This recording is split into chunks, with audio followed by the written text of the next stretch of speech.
Praneeth group వారి group park Spanish model triplex Vilas Dundigal Gagillapur. మరిన్ని వివరాలకి ఈ కింద నంబర్ని సంప్రదించండి.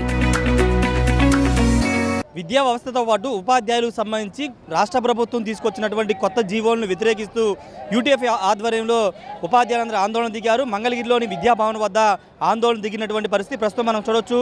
ఆంధ్రప్రదేశ్ సంబంధించిన ఏపీ యూటీఎఫ్తో పాటు ఏపీ యూటీఎఫ్ వీళ్ళంతా కూడా ఆధ్వర్యంలో ఉపాధ్యాయులంతా కూడా ఇక్కడ మంగళగిరిలోని విద్యాభవన్ ముందు ఆందోళన కార్యక్రమాలు చేస్తున్నారు. ముఖ్యంగా ఉపాధ్యాయులకు సంబంధించిన వ్యవహారంలో సింగిల్ టీచర్కి సంబంధించినటువంటి స్కూళ్ళు, అదేవిధంగా కొన్ని మోడల్ స్కూల్స్ తీసుకురావడం ఇలాంటి కొన్ని అబ్జెక్షన్తో వీళ్ళంతా కూడా ఆందోళన చేస్తున్నటువంటి పరిస్థితి. దాదాపుగా రాష్ట్రంలో ఉన్నటువంటి అనేక ప్రాంతాల నుంచి ఉపాధ్యాయులందరూ ఇక్కడికి తరలి వచ్చినటువంటి పరిస్థితి.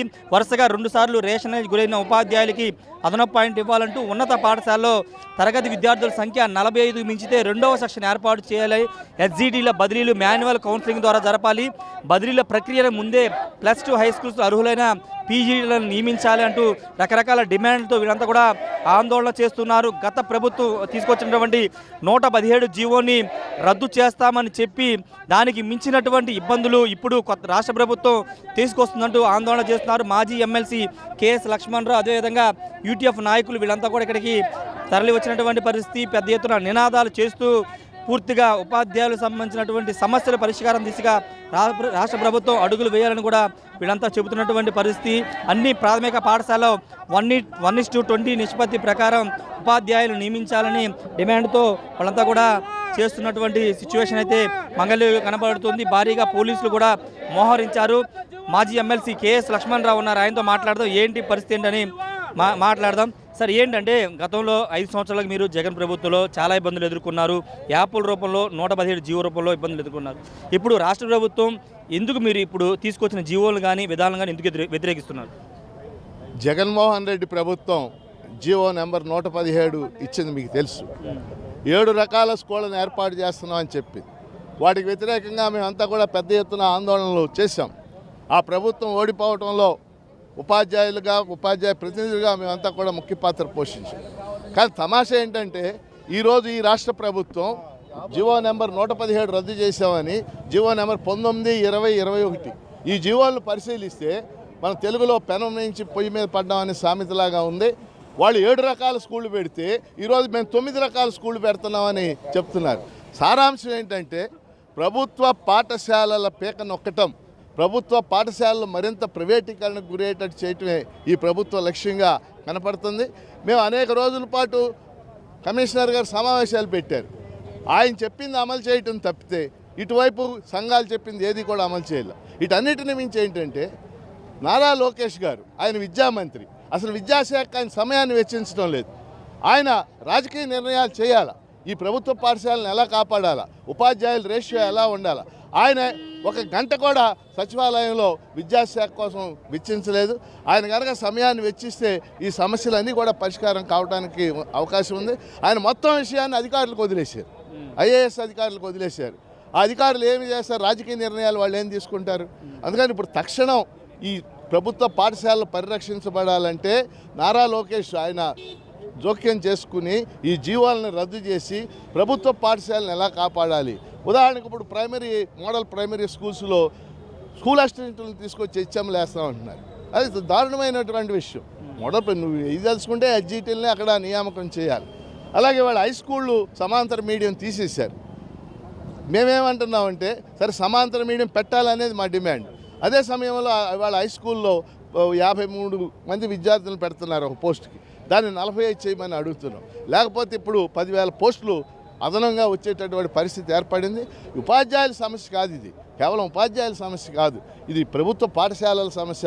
అవి మూతపడే పరిస్థితి ఉంది. కాబట్టి ఈరోజు ఈ ఎండలో కూడా, ఈ తీవ్రమైనటువంటి ఎండాకాలంలో ఒక నిర్ణయం తీసుకుని యూటీఎఫ్గా మేము ఈ ధర్నా చేయాల్సిన పరిస్థితి ఏర్పడింది. అంటే గతంలో ఉన్న ఇబ్బందులు లేకోకుండా కొత్త నిర్ణయాలు తీసుకుంటాను లోకేష్ మంత్రి అయిన తర్వాత చెప్పారు. విద్యా వ్యవస్థలో కొత్త మార్పులు తీసుకొస్తామని చెప్పారు. ఇప్పుడు ఎందుకు అబ్జెక్ట్ చేస్తున్నారు? వాళ్ళు చేసే కొత్త మార్పులు ఈ విద్యారంగం మరింత ప్రైవేటీకరణకి, బడులు మరింత మూతపడే పరిస్థితికి దారితీస్తుంది.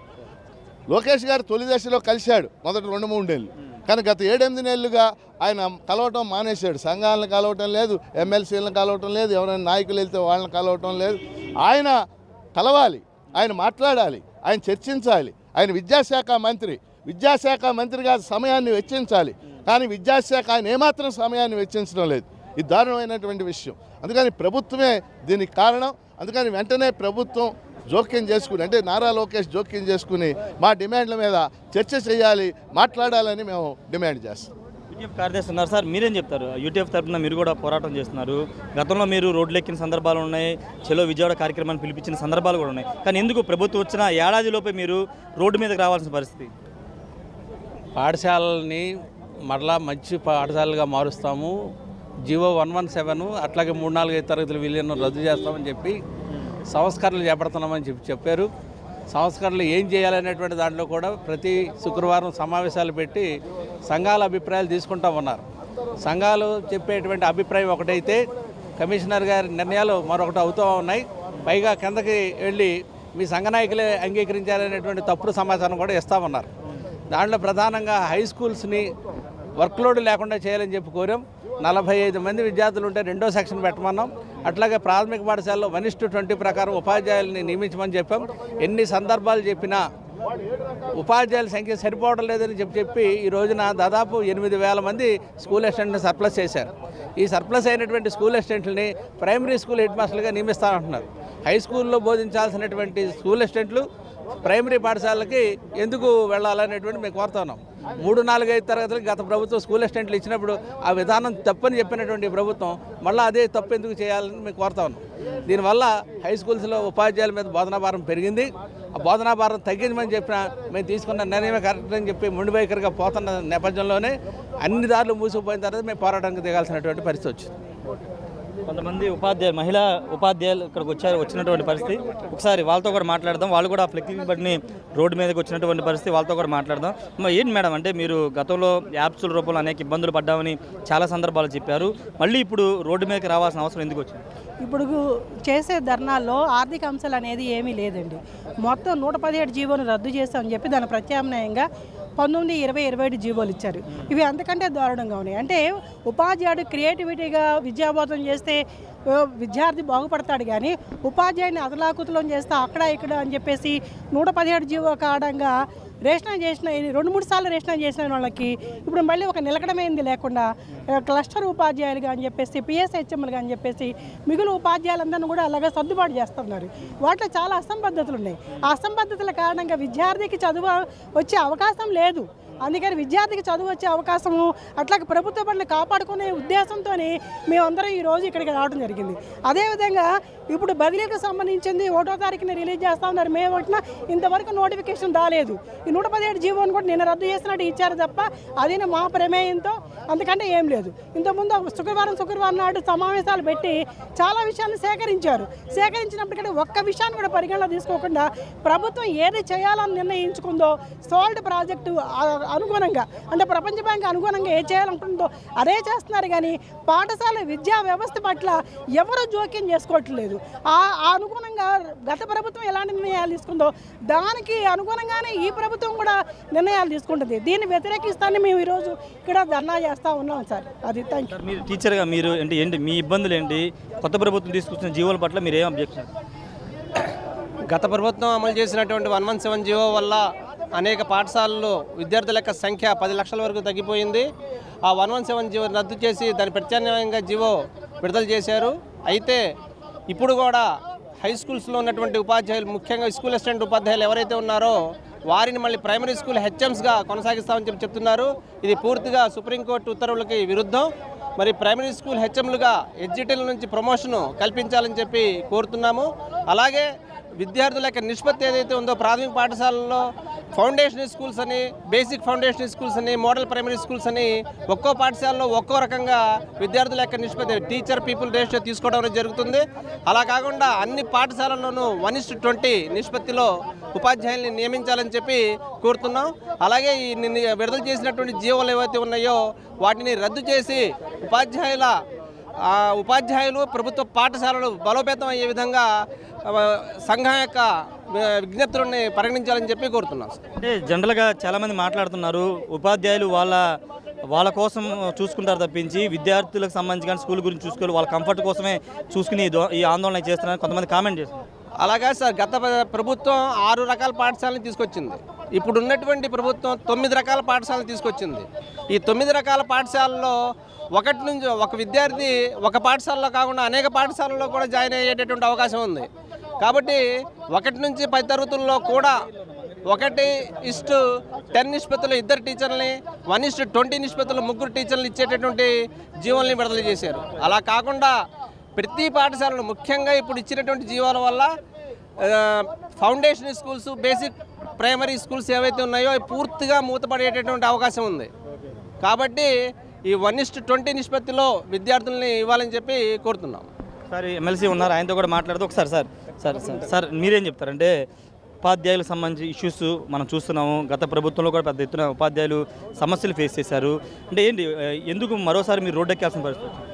ఓకే, ప్రతిపక్ష నాయకుడిగా ఉండగా మన లోకేష్ గారు 117 రద్దు చేస్తానని చెప్పి చాలా స్పష్టమైనటువంటి హామీ ఇచ్చారు. 117 రద్దు చేయటం అంటే పాత విధానాలు ఏవి ఉన్నాయో అవి అమలు చేస్తే ప్రభుత్వ విద్యారంగానికి శ్రేయస్కరం. కానీ 117 రద్దు అనే మాట కాకుండా 117కి ప్రత్యామ్నాయం అని చెప్పి జీవోలు తీసుకొచ్చారు. ఈ జీవోలు గత జీవో కంటే మరింత దారుణంగా ఉన్నాయి. ఈ రోజున ఈ జీవోల వల్ల దాదాపు ఉన్నత పాఠశాలలో 1:45 నిష్పత్తి ఉన్నటువంటి నిష్పత్తిని తగ్గించకుండా ఈ రోజున 1:53 చేయటం వల్ల ఉపాధ్యాయుల్ని లెక్కలు మార్చి, అంకెలు మార్చి చేసినటువంటి పరిస్థితి ఉంది.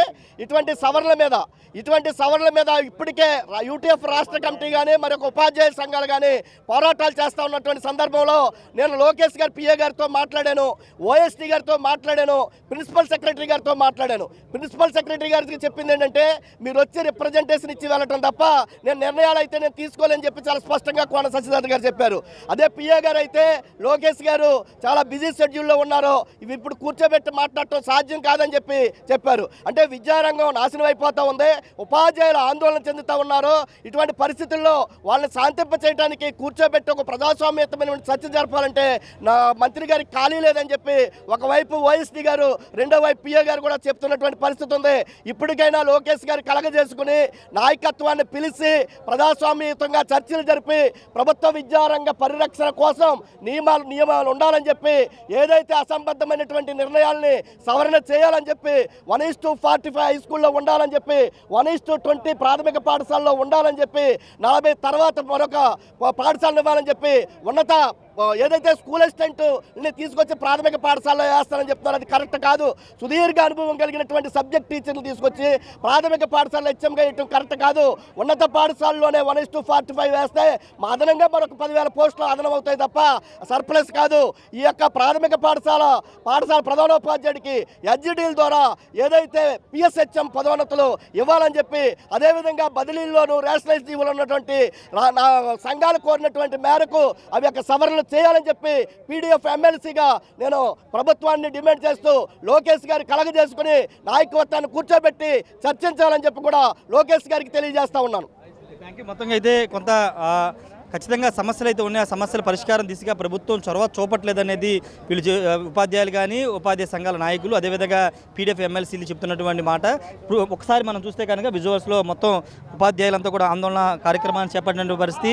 గత ప్రభుత్వంలో అనేక ఇబ్బందులు ఎదుర్కొన్నాము, ఆ ఇబ్బందులు ఇప్పుడు ప్రభుత్వంలో ఉండవనుకుంటే దానికంటే కొంత ఎక్కువగానే ఇబ్బందులు ఇప్పుడు పడుతున్నామనే మాటలు వీళ్ళు మాట్లాడుతున్నటువంటి పరిస్థితి. మహిళా ఉపాధ్యాయులు వీళ్ళంతా కూడా వచ్చి ఆందోళన కార్యక్రమంలో పాల్గొన్నటువంటి పరిస్థితి. శాంతియుతంగానే మేము చేస్తామని చెప్తున్నారు. రేషనలైజేషన్, బదిలీలు, ప్రమోషన్లపై ఉపాధ్యాయుల నిరసన కార్యక్రమాలు వాళ్ళంతా కూడా ఈ కార్యక్రమాన్ని నిర్వహిస్తున్నటువంటి పరిస్థితి. ముఖ్యంగా ఉపాధ్యాయులకు సంబంధించి స్కూల్ అసిస్టెంట్లు అంటే ఎంతో సబ్జెక్ట్ ఉన్నటువంటి స్కూల్ అసిస్టెంట్ని ప్రైమరీ స్కూల్స్ తీసుకొచ్చి హెడ్ మాస్టర్ కానీ లేకపోతే అక్కడ నియమించడం కరెక్ట్ కాదని చెప్తున్నారు. కేవలం దానివల్ల ఇబ్బంది కలుగుతుందని చెప్తున్నారు. మరోవైపు ఇతర రేషనలైజేషన్ సంబంధించి కానీ బదిలీల ప్రక్రియ ఇంకా మొదలు కాలేదు, చాలా ఇబ్బందులు ఎదుర్కొంటున్నామని ఉపాధ్యాయులు అయితే చెప్తున్నారు. ఏదేమైనప్పటికీ రాష్ట్ర ప్రభుత్వం ఏర్పడిన తర్వాత మొదటిసారి ఉపాధ్యాయులు రోడ్డెక్కినటువంటి పరిస్థితి. గత ప్రభుత్వ హయాంలో చాలా సందర్భాల్లో ఉపాధ్యాయులు రోడ్డు మీదకి వచ్చి ఆందోళన కార్యక్రమాలు చేశారు. కానీ ప్రస్తుతం ఇప్పుడు ప్రభుత్వం తీసుకొచ్చినటువంటి 19, 20, 21 జీవోల కారణంగా పూర్తిగా ఉపాధ్యాయులు నష్టపోతామని వీళ్ళంతా చెబుతున్నటువంటి సిచ్యువేషన్ అయితే ఇక్కడ మనకు కనబడుతున్నట్టు ఉంది. ఏదేమైనప్పటికీ ప్రస్తుతం మంత్రి నారా లోకేష్ చొరవ తీసుకుని ఉపాధ్యాయ సంఘాలతో మాట్లాడి సమస్యను పరిష్కరించాలని చెబుతున్నటువంటి సిచ్యువేషన్ అయితే మంగళగిరిలోని విద్యాభవన్ వద్ద నెలకొన్న సిచ్యువేషన్ అయితే ఉంది. Camera person Srinivas, Rayesh, RTV, Mangalagiri నుండి. మరిన్ని వీడియోస్ కోసం ఛానల్ ని సబ్స్క్రైబ్ చేయండి. లేటెస్ట్ అప్డేట్స్ కోసం వాట్సాప్ ఛానల్ ని ఫాలో అవ్వండి. ఆ లింక్ డిస్క్రిప్షన్ లో ఉంది.